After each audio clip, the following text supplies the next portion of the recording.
Welcome, folks. I am Jaby Koay, joined by ACHARA KIRK. Hello. We're continuing on with Mandalorian Season 2, Episode 4. I don't know what it's called yet because they don't tell you in the thing. Chapter 12. Yes, Chapter 12. We are very, very much looking forward to this. If you guys would like to watch the show along with us, it will be on our Patreon, patreon.com/JabyKoay, and you can watch that. You'll have to have a Disney Plus subscription on your own because we can't show you picture-in-picture for the entire show. You'll have to open up the show in an adjacent window, and it's like you're watching it along with your two favorite pals from the internet. Not awkward. If you're watching this on YouTube, please make sure you're subscribed, hit that bell icon, all notifications, please. And if you're watching this on Patreon, thanks so much for supporting us here on the Patreon. All right, here we go. Well, that can't be a good feeling. All right, let's try this again. Do you have the wire? Oh, is Baby Yoda helping him? Did you get the wire out? The red wire. Oh my god, he's just a baby. No, the red one. Put the red wire where the blue wire goes in the board. Oh my god. But don't let them touch. No, hold them apart.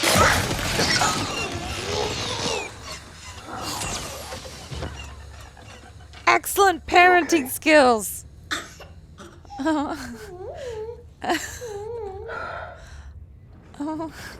it's lucky that Baby Yoda is very resilient. You know, I think we need to visit some friends for repairs. So how'd you like to go back to Navarro? It's just a baby. He could take the mask off in front of the baby. No, he's very strict. Very strict. Okay. They is some ugly-ass looking monsters. Golly. They're not monsters. I They're know, you know what I mean. beings. Ooh. Whoa. Okay.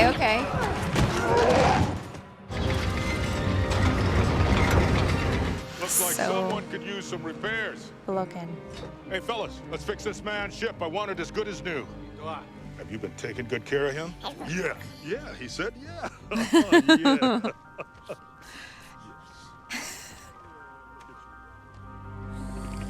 Oh no. Suspicious. That one is sus. Looks like you two have been busy. How about the Corellian run? The Hydian way? Yes. Things have changed a lot around here. We're gonna leave the little one here so we can talk business. Wait, wherever I go, he goes. Mando, please. Where we're going, you don't want to take a child, trust me. Far away as the core worlds.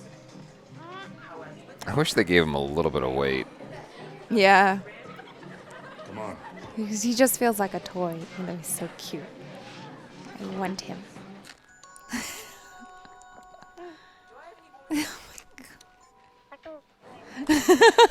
No I registration love on the those ship, little but noises. pretty sure it belongs. That I believe you guy. two have met.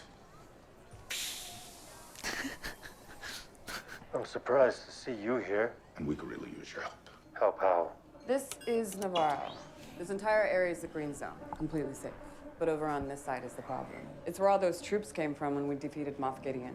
Mando, I just want them off my planet. What are we looking at?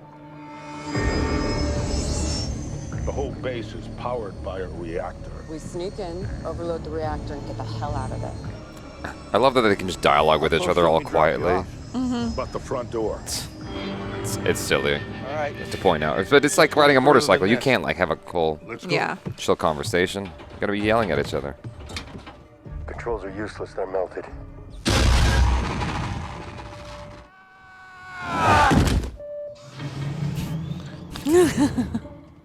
What happened? It's a mint truckster Marauder. You know how much we can get for this on the black market? And it's gonna get vaporized like the rest of this base. Now let's go. No, they're gonna use it. Shuttle Bay, this is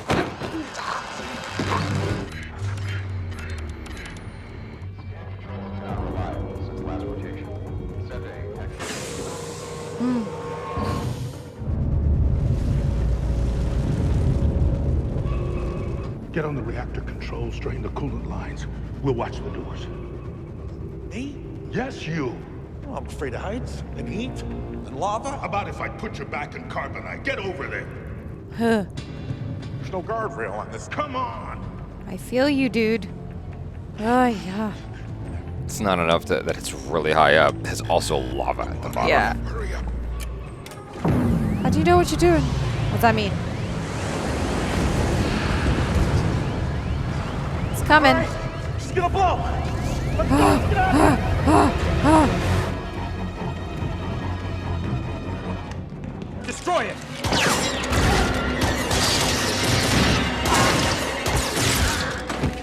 Who is? This is a lab. We need to get into the system and figure out. What about the reactor? Do it! Replicated the results of the subsequent trials, which also resulted in catastrophic failure. The child is small, and I was only able to harvest a limited amount without killing him. I will not disappoint you again, Moff Gideon. This must be an old transmission. Moff Gideon is dead. No, this recording's 3 days old. If Gideon's alive, then I mean, we know Gideon's alive, but I need to get the kid. We'll head to the speeder and meet you in town.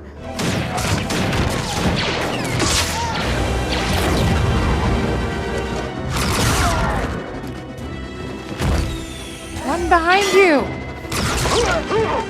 Go, go, go. I actually really like that 3-point landing because it was like sort of messy. Oh. It felt like a real, like if there was a real 3-point landing, like sort of stuck it as best as it could. Take the thing.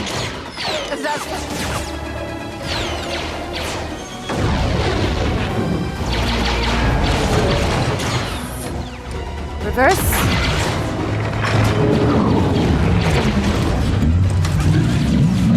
You're not seriously considering going over. Hang on! Oh, no, no, no, no.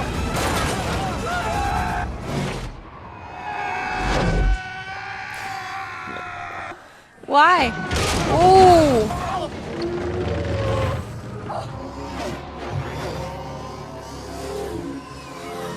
That's Does dope. that? Wow. I was like, what's that? Is that gonna work the same? Okay, never mind. Famous last words.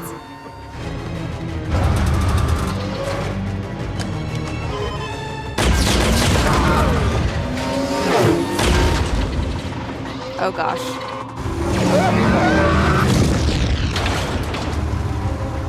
Okay. In the butt.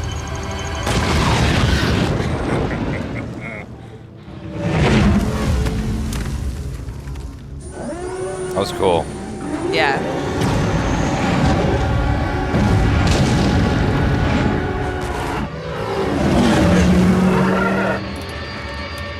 Oh. Got it. Ah.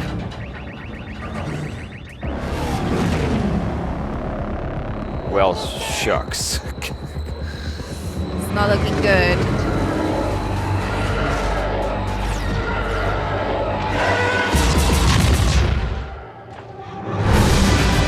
Oh shit.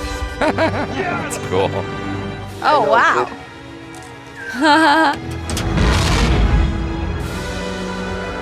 Looking good.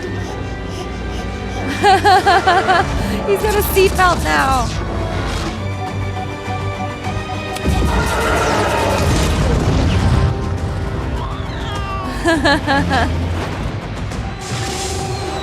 Oh, nice.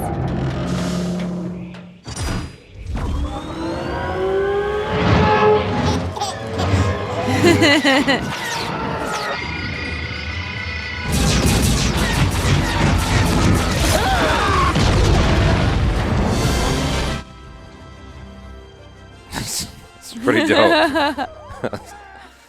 Not too bad, huh, kid? Oh boy. Yeah. I thought, I was That like, was some pretty impressive flying, man. maybe. What do I owe you? With the repairs, let's call it even.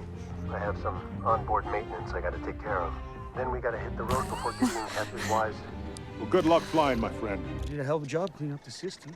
According to records, you're quite a soldier. We could really use you. I'm not a joiner, Blue. Says here you're from Alderaan. I served during Alderaan. Did you lose anyone? I lost everyone. I'm sorry for your loss. That device has been planted as you requested. Oh, well, look at you. No. Moff Gideon, the tracking beacon has been installed on the Razor Crest. Does he still have the asset? Yes? And we will be ready.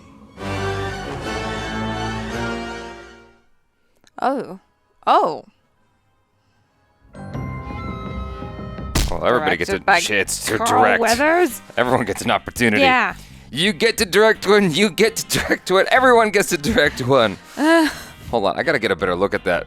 Okay, that's not what it's just a bunch of robot soldiers is what it is. Yeah, I thought they do look very much like a certain someone. Yeah.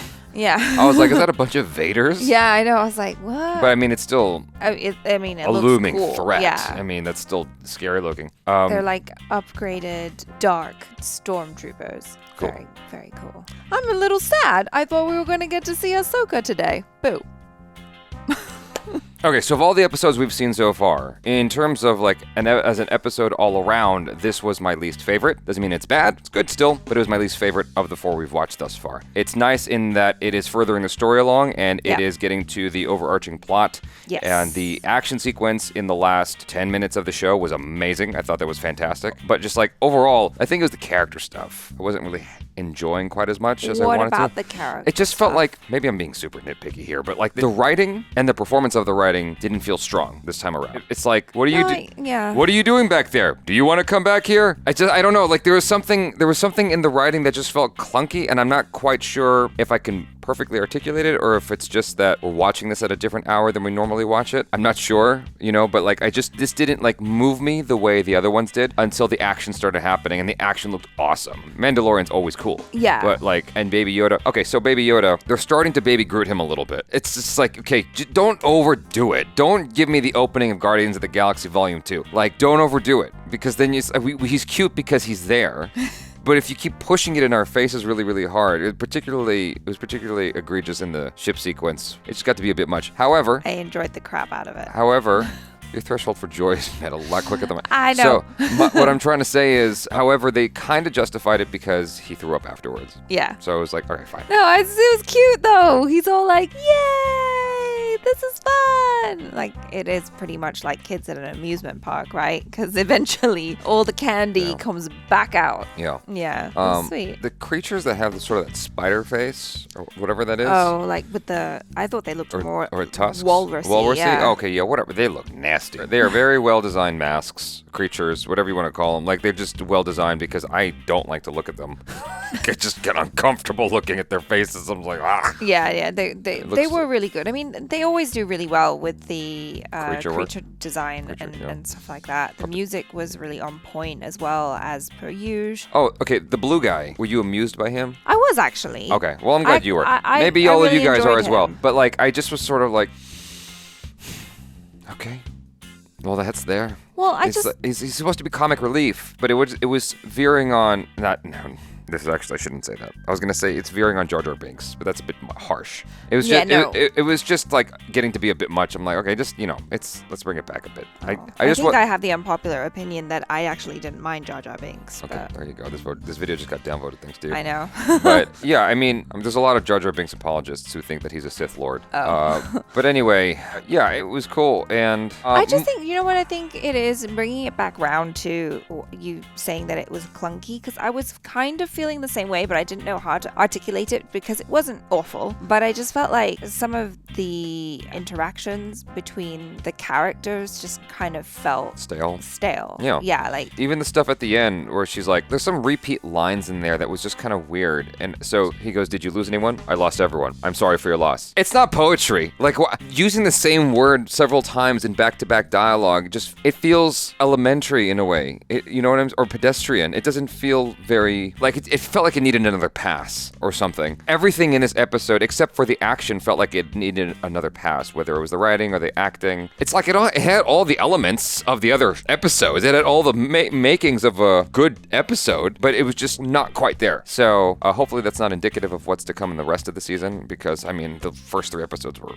awesome. Yeah. But, yeah, I mean, nonetheless, I'm still excited to see where we go next, to see how things play out in the following episodes. I just wanted to see Ahsoka that, and then I was like, no, okay. But I mean, it's cool. We're just on episode 4, so you still got to get there. There's probably still a lot more traveling to go, like a lot more traveling to do before he finally gets there. And like now we've got Gideon coming for him, the tracker and everything. Like shit's about to hit the fan. Speaking of cool action, I thought this was a nice hero reversal. Oh, how should I put it? The action sequence when Mandalorian shows up, I call that a Neo, because generally speaking, you're following your main character in an action sequence, and then someone comes in. Like, okay, for instance, Luke Skywalker is trying to get to the center of the Death Star to blow it up. Yep. And he's like in a panicky state because he's surrounded, and Darth Vader's like closing in on him. And then Han Solo shows up. Supporting character shows up, bails him out. Yeah. That's normally how it goes in movies. But in The Matrix Reloaded, it was the reverse, where you were following the supporting characters, Morpheus and Trinity, and the Keymaker, and then Neo shows up, rescues all of them.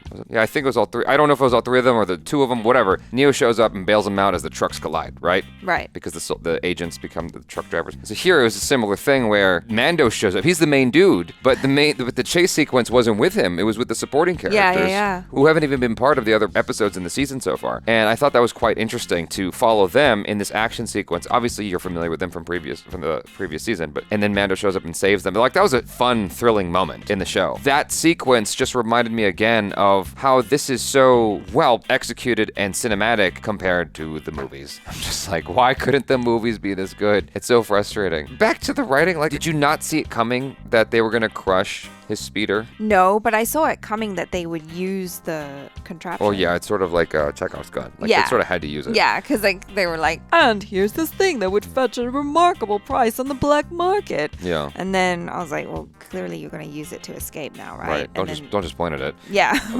But when all the stormtroopers were going down the mountain and stuff like that with the speeders, I thought that was so cool. That was really cool. That was like a really cool thing, because at first I thought, oh, are they just going to be as dumb as they were and like just crash? And then it looked like, oh no, they're actually going to pull this off, and then they crashed. Yeah. Is that just a running joke? Is that what it is? Because I guess. I don't know. I didn't want them to crash. I wanted them to all make it down and just with agility. Yeah, just kind of be a little bit badass. Because some of them were.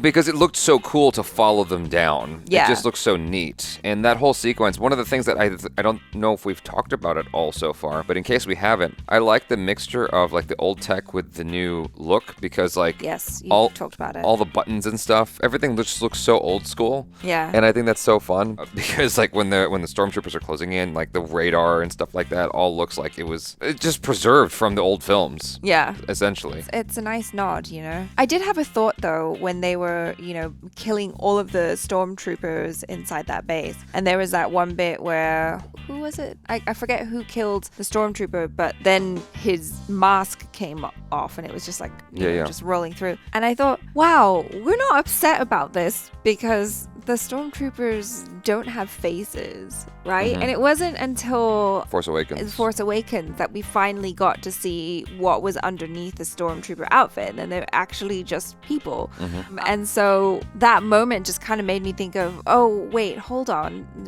they're actually just butchering a whole bunch of people right now. Yeah, but I mean, they're the bad guys. I know they're the bad guys, but they're like the minions, you know what I mean? The disposable pawns. Right. I don't look at this in the context of The Force Awakens or those movies. I look at it in the context of the show, how it's presented to me. And what it presents to me is they are disposable bad guys. Yes. They are not people too. They're just disposable minions, like you said. I'm not looking at them like Finn or just people in general. Yeah. They are extensions of the villain. And so to the point that like they don't even care about each other. Like they see their comrades fall, they're like, okay, we just got to keep going. And they don't even give a shit, And that's true. I mean, that's how the show plays it out. And I don't mind that. That's fine. They're foot soldiers. So Gina Carano, who plays Cara Dune, I'm not the biggest fan of her acting. I feel like, in her defense, her acting was better in this episode than it was in all of last season whenever she showed up. But still, nevertheless, like, I'm not drawn to her performances. I don't find them very inspiring. I agree with you. That was actually one of the things that I was kind of like, and just acting wise, it It was just kind of, I mean, I guess overall the acting was a little bit clunky, but I noticed it more when it came to her. I'm wondering if that is a baked-in sexist thing with just us as people, because I don't know, it's tough, because we're not the only ones that think that, right? But Carl Weathers gets away with John Wayne acting. And what I mean by that is all he has to do is say the lines and it's fine. And I can't think of any female actresses that got to do the same thing, where they can just literally say the lines and it's fine. And it's like, and it's considered like, okay, yeah, I can't really think of any other examples off the top of my head, but that's why I call it John Wayne acting, because John Wayne would show up to set and just say the lines. He wasn't really performing per se. He'd just show up and do what was on the script. Yeah. And Carl Weathers sort of does the same thing. Like, he gets a little bit emotional because it's like frantic and whatnot. He's basically, for the most part, just saying the lines. I can digest that better for some reason. I can accept it more with him. But with her, when she's just saying the lines, there's nothing charismatic about her. I don't want to watch her. You know what I mean? Like, well, it was kind of cool to see her beat up those spider-faced creatures, the walrus-looking creatures. Mm-hmm. That was kind of cool. But then as soon as the little thing went on her shoulder and she was like, I don't know what the hell she said. I don't even care what she said to him. As soon as that happened, I'm like, yeah, I'm done. I don't have any interest in continuing to watch her. She's not inspiring to look at. And it's like she has less personality than Mandalorian, who's completely masked. Yeah. And well, like, even I don't know the actor's name, but the guy who's playing the